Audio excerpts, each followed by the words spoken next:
Bonjour, bonsoir, bon après-midi, mesdames, messieurs. Je m'appelle au nom de Mwanandé Kindembo. Donc, bienvenue sur notre série de la journal officiel de la Constitution démocratique du Congo. Donc, nous sommes sur les sections 6 de la force nationale, de la police nationale et des forces armées. Comme je vous l'avais dit, les forces armées de la RDC s'appellent les FARDC, les forces armées de la République démocratique du Congo. On doit commencer.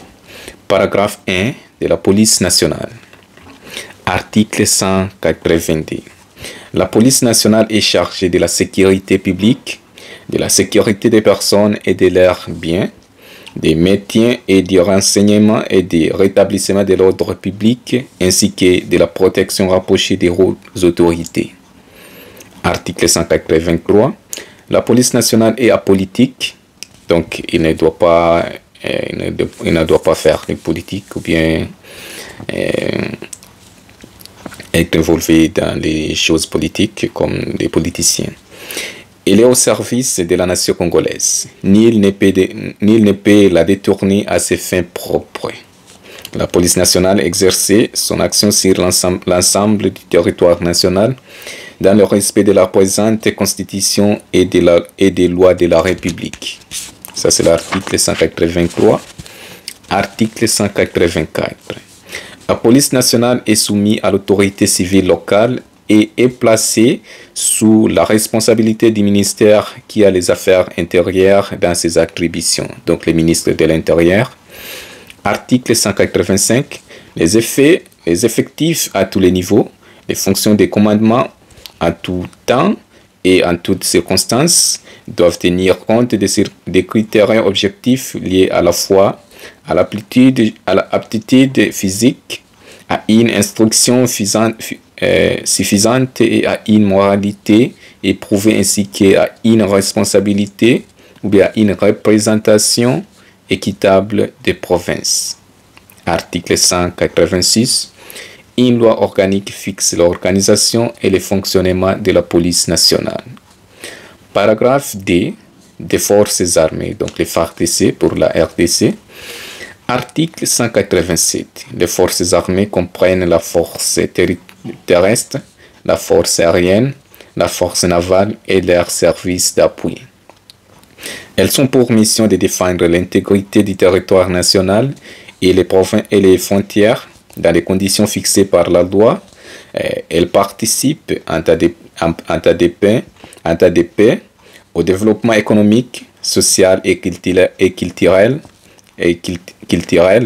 ainsi qu'à la protection des personnes et de leurs biens. Ça, c'est les soldats ou bien les forces armées. Article 188. Les forces armées sont républicaines. Ça veut dire quoi? Elles sont au service de la nation tout entière. Nul ne peut, sous peine de leur haute trahison, les détourner à ses fins propres. Elles sont apolitiques et soumises à l'autorité civile. Article 189. Les effectifs à tous les niveaux, les fonctions de commandement en tout temps et en toutes circonstances doivent tenir compte des critères objectifs liés à la fois à l'aptitude physique, à une instruction suffisante, à une moralité éprouvée ainsi qu'à une représentation équitable des provinces. Article 190, bien 90.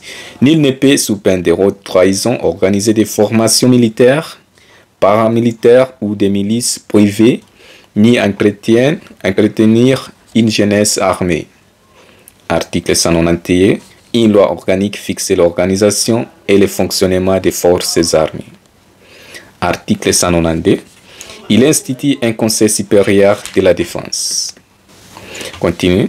Le conseil supérieur de la défense est présidé par le président de la République et, en cas d'absence ou d'empêchement, par le Premier ministre.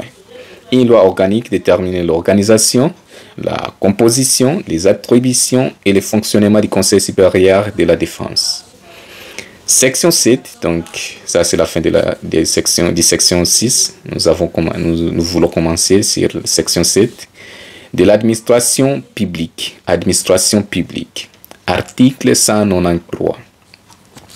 L'administration publique est apolitique, nègre et impartiale. Nul ne peut la détourner à des fins personnelles ou partisanes. Elle comprend la fonction publique ainsi que tous les organismes et services assimilés. Article 194. Une loi organique fixe l'organisation et le fonctionnement des services publics, du pouvoir central, des provinces et des entités territoriales décentralisées. Donc les entités territoriales décentralisées, ça se compose de la ville, la commune, le secteur et la chefferie. Chapitre des provinces. Section 1. Des institutions politiques provinciales. Article 195. Donc les institutions provinciales sont 1. L'Assemblée provinciale. 2. Les gouvernements provinciaux. Article 196. Les provinces sont organisées conformément aux principes énoncés à l'article 3 de la présente Constitution. Les subdivisions territoriales à l'intérieur des provinces sont fixées par une loi organique.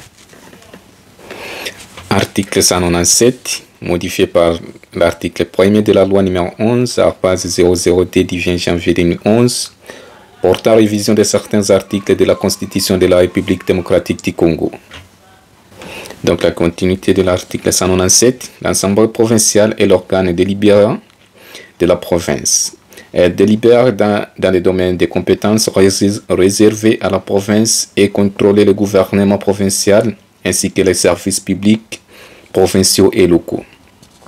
Elle légifère par voie d'édit. Ses membres sont appelés députés provinciaux. Ils sont élus au suffrage universel, direct et secret ou comptés par un mandat de 5 ans renouvelable.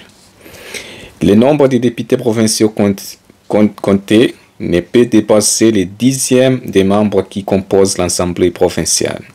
Sans préjudice d'autres dispositions de la présente Constitution, les dispositions des articles 100, 101, 102, 103, 107, 108, 109 et 110 sont applicables mitati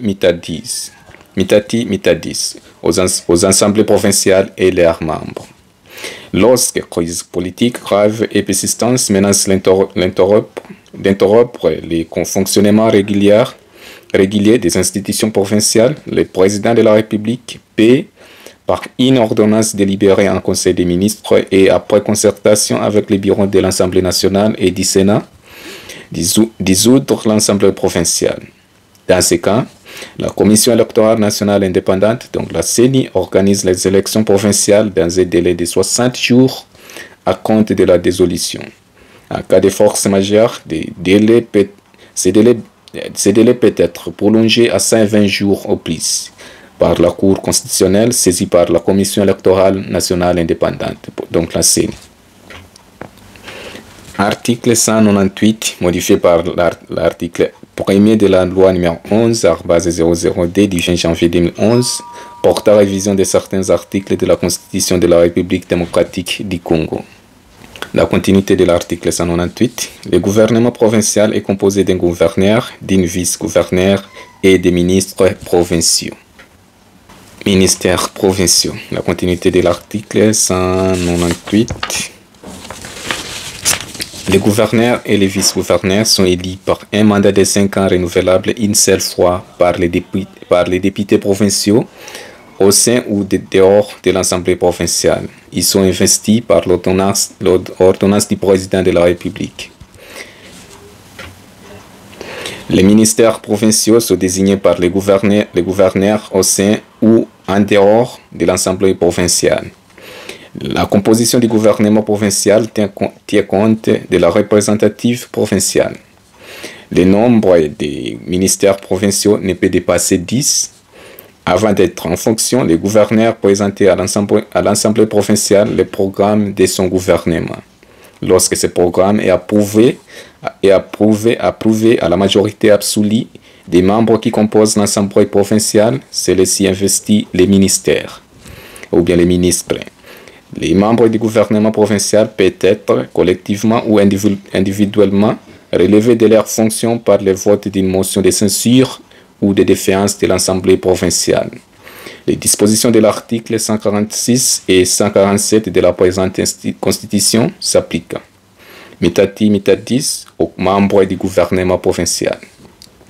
Lorsqu'une crise politique grave et persistante menace d'interrompre le fonctionnement régulier des institutions provinciales, le président de la République peut, par une ordonnance délibérée en Conseil des ministres et après concertation avec les bureaux de l'Assemblée nationale et du Sénat, relever ses fonctions les gouverneurs d'une province.